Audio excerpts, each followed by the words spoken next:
Hello everyone and welcome to my new car and the incredibly bumpy roads that I currently live around.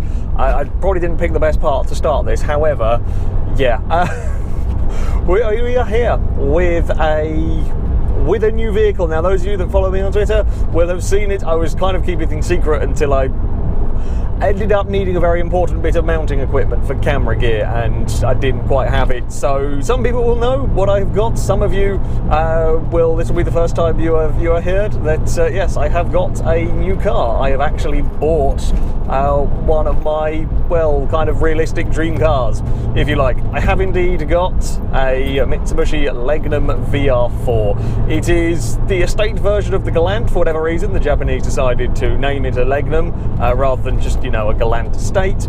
And this is the twin-turbo V6 version. It's not just any VR4 either. This is the Super VR4. It was the top-of-the-line version of the Legnum. Now that doesn't make much difference in terms of actual engine performance or indeed in terms of much kind of mechanical stuff. However, the differences are the bodywork. You will notice as we're kind of wandering around with the camera, you will notice that it's got a front bumper, sort of custom front bumper, side skirts. It's got a mighty wing at the back. That all came from the factory. It's got a Momo steering wheel from standard and these nice red seats that I have got in here. Crap, we've got over some more. Sorry, there's a lot of bumps around here.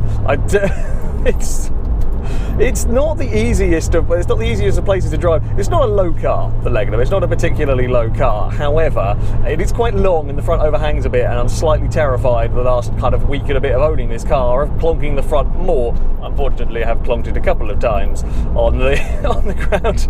Yeah, I very much like it. Of course, it is what I wanted for quite some time. I've got to get used to driving an automatic because the Super VR4s, in fact most of the VR4s in general, only ever came in automatics, which is, I say, it's a little bit of a shame. It's a semi-automatic, which is not too bad. I push forward on the stick, we go up a gear, I pull back, it goes down a gear. Okay, it's not a flappy pedal gearbox, it's not a double clutch, it's not a sequential gearbox. It's not bad though. It's pretty responsive, certainly for all of the stuff that I need it to be doing. It takes a while to get used to. I will still instinctively go and press a clutch pedal. I will still instinctively go and do that, and I have done for a while. I'll eventually get used to it. There's going to be really weird going back to driving a manual. But, I mean, if you're going to get, let's say if you're going to get an automatic, oh, that's very bumpy down there. Bloody hell, I'm only doing 50 and it's terrifying. Yeah, like oh Christ, that bit there was not as bumpy as last time I came. Last time I came down this bit of road, I was at the RX-8. The RX-8 is surprisingly good at dealing with bumps. This car is not. It's very long. Anyway, I digress. Gearbox. I like having a semi-automatic. It means that you can. Christ, when did this bit go so bumpy? We're going to be a little bit more sit in the middle of the road and try and not find all of the horrible bumps. That is scrape the front of it. I don't know if you'll have heard it. It wasn't a bad clonk, but just scrape the underside of the front bumper. Anyway, I'll talk about the gearbox at some point. Yeah, semi-automatic. If you're going to, you know, have an automatic gearbox, semi-automatic the way to go. If you want to be lazy, I can stick it in full auto, and we can just, you know, go and drive like that when you're knackered and just want to get home somewhere. And then when you find a good bit of country road, you can stick it into the semi-automatic, and you can do all the gears yourself, and you can have plenty of fun. This is certainly a bloody quick car. Now, there's a slight bit I'm not so sure about. The auto versions of this had 260 horsepower, the manuals had 280, up until 98, where the 98 the cars were, the autos were put to 280 as well. Now this is a 98 model. I'm not sure whether this has got 260 or 280. The previous owner reckoned it was the 261, but yeah, he hadn't put it on a dyno, so maybe at some point I will do that and we will find out how much power it's lost or what it has got. It is certainly not slow. It is certainly not slow at all, and yeah, it's very good fun. It's got all-wheel drive, which means there is plenty of traction to launch it out of just about any corner you want, and these Legnums came with active yaw control. This is a very fancy electrical diff system. Essentially, you kind of get halfway around a corner, get bored and stick your foot down, and the car manages to conjure up some grip. Not that I've got any corners around here at the moment to show it, but the car will conjure up some grip and you will fly out the other side. It is amazing. This is a 1.5 tons of a very, very long car. It is not a small vehicle compared to the RX-5 and RX-8. This thing will corner probably better than them. Certainly on par with the RX-8. You can really drive this thing around hard, and it is absolutely fine with it. Absolutely fine for a massive estate car. I mean, it is a big, well, say it is a big car. It is a big car for me, somebody who has driven, well, a Clio, an MX-5 and an RX-8, basically nothing particularly large. This is a pretty damn huge car, and it corners amazingly well. Are we going to have some corners? We are going to have some corners too. We're going to have some fun around. Yeah, you could really just stick your foot down and it grips and grips and grips and grips and still gripping, still gripping. It's absolutely mad. There will be a time where it will give up. I don't know what that time is, and I'm probably not going to push it that far to try and find out, because it is unbelievable how well it does around these corners. And again, just for a bit of fun, it's amazing. It really is incredible in terms of performance. And the best thing about it all is, of course, that okay, this one looks like it is lightly modified. You know, it's got the body kit, it's got I think the wheels are actually from an Evo. It's got Evo wheels on it. It looks slightly modified, but most people look at it and see a estate car. They look at it and don't expect it to have this ferocious level of performance. That's one of the reasons why I love this car. One of the reasons why, when I was looking for an estate car, the Legnum was the one I wanted to go for. The Legnum was the one that I was after, because A, it's probably one of the fastest outside of the big German, you know, the AMG, Mercedes and the RS Audis and so on. Outside of those, this is probably one of the fastest. Yes, there is of course the Stagia, there is of course the Legacies. They don't have the fancy, or certainly not the ones that I was looking at, don't have the fancy sort of diff that this does, and the kind of power and the kind of acceleration that this thing does. It's ferocious, and that's all in an estate car. It's all in a car that you can fit. I mean, there is miles of space behind me. I'm still not used to being able to turn around and see miles of space. When I bought this car, the guy that sold it to me sold it with some spares, including a new bonnet and a new boot. They all fitted in the back of this on the drive home, and some new side skirts as well. It's, yeah, it's quite impressive. The rear seats fold flat, and you can fit, I mean, you could comfortably sleep inside this car. You could very, very comfortably sleep inside this car. It's a massive vehicle, and that still goes like mad. The price of all of this kind of lunacy, £3,000. That's including all of the spares that I got with it. £3,000 for a 260 odd horsepower super estate car. When I saw this up for sale, I couldn't resist. I wasn't kind of initially searching. I keep an eye out on Legnums, of course, and I wasn't initially setting out to go and buy a Legnum. I was actually looking at budget cars. I was looking at doing sort of a cheap car challenge. However, when you see one of your dream cars come up for a fraction of what you would normally see them, there's no way that you can pass up that sort of an opportunity for what has been. It has been a very looked after car, a fair bit of spares. I'm not going to pass up that opportunity. There are a couple of downsides to the vehicle, as you can imagine. First of all, the aircon needs a regas. A little bit inconvenience, but you know, that's fair enough. The bigger kind of drawback, if you like, is the slight rust around the bodywork, around the rear kind of wheel sills, if you like. Kind of a commonplace on this sort of age of Japanese car, kind of a commonplace to see rust appear there. There's also around on the bonnet a bit, and around the boot, hence why the previous owner had those as spare.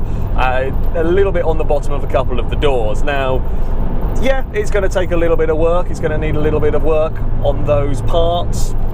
However, the fact that that's the only real problem area, like mechanically and engine-wise, it is in very, very good condition. That's okay. Its last MOT, that was done in February, it had barely done any miles since then, had absolutely no advisories. Again, 20-year-old Japanese car, pretty good going. 20-year-old anything, pretty good going if you've got no advisories on any of that. So yeah, I mean, this to me is one of the bargains of the century I've come across here. It's ridiculously good value for money and a lot of fun A lot of fun is going to be had with it. I have had a lot of fun with it so far. You can stick your foot down and get it going as quickly as you can. It is, yeah. It's not something you're going to get bored of anytime soon. Although living out in the countryside, I have just come across a... I have just come across a horse drawing like a little carriage bit.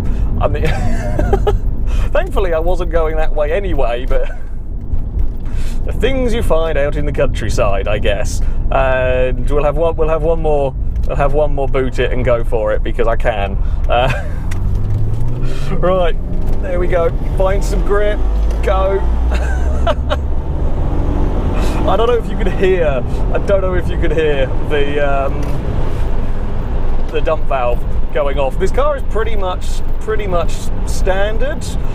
There is, as I said, the wheels are a little bit different. There is a uprated, noisier dump valve, essentially, which, yes, I am childish and making turbo noises is fun, so that's there. I hope it's coming across the microphone, I'm not sure. It's a nice sounding car. I think the exhaust is slightly different as well. It's nothing mad. It's not, you know, crazily noisy or anything. It just gives it a nice sort of rumble. It's a nice sounding car. Before I do go, there has been a fair few questions about what has happened to the RX-8. Naturally, unfortunately, I've had to sell the RX-8. It is now gone. While I would have liked to have kept it, and I do hope to get a rotary again because they are great fun, it has had to be sold. The main reason simply being size. My driveway is not particularly massive, and well, the Legnum is. The Legnum is a very large car, and trying to fit both the RX-8 and this on at the same time was not so easy. It's hold on, turbo noises. Kind of, I don't know. That's gonna be enough. Anyway, yeah, try to fit this and the RX-8 onto the drive didn't work at all. So the RX-8 had to go partly because of that. I mean, it could maybe work around. The MR2 just about fits on the drive. My girlfriend's car just about fits on the driveway with this there. The second reason was the RX-8 did need some work doing. It needed new brakes. It could have done with a service and everything. And considering I was now going to be having this, I decided not to spend all of the money, you know, needed on that RX-8. Kind of cut my losses with it, and when I say cut my losses with it, that's perhaps not the right term, but yeah, it's kind of a shame because I did very much enjoy the fun of a rotary. Oh, I'm gonna go down bumpy road again. I did very much enjoy the fun of a rotary, and while, you know, having a twin turbo V6 is entertaining very much so in its own right, I will probably get another rotary at some point, whether it be an RX-8 or what it might end up being. Maybe we'll go for an maybe go for an RX-7 or something. But I would like to get another one at some point. But for now, this is going to be the new car adventure for me. I am hoping to be going to various car shows with it over the course of this sort of summer. When I have dates and, you know, if I've decided on and got dates, etc. for everything, I will let people know. You are more than welcome to come along and have a look at the slightly rusty longboat. Although hopefully it won't be slightly rusty for too long. Another thing that people have asked me fairly regularly about this car is what am I planning on doing with it in terms of like modifications. First, most important thing is we're going to sort out the rust. It needs a little bit of respraying in places as well. So its first thing is going to be sort out rust. Then it's going to be to wrap the car. Now, while I was tempted, of course, naturally to make it orange and black, more likely with this, I'm going to go for a dark purple. I want to keep the orange and black for a track car, for a toy car, for a challenge car or something. And I might make this. I'm not decided yet. There might be some changes, but yeah, this might end up being a nice dark purple. That will hopefully come in the nearish future. Longer term wise, I would quite like to get it past 300 horsepower in here. But I've not got any rush for that. I'm not, you know, desperately trying to get that. So yeah, this is my new car. Hopefully there'll be more stuff coming about it in the future. Let me know what you guys want to see. Let me know what you guys want to see me do with the Legnum, and yeah, I'm gonna try. I say this every time, but I am gonna try and do more real life videos. I'm now going to cringe my way down a really bumpy road and try desperately not to clonk the front bumper on the everywhere, because yeah, this bit's not good. Thank you very much, everyone, for watching, and until next time, goodbye.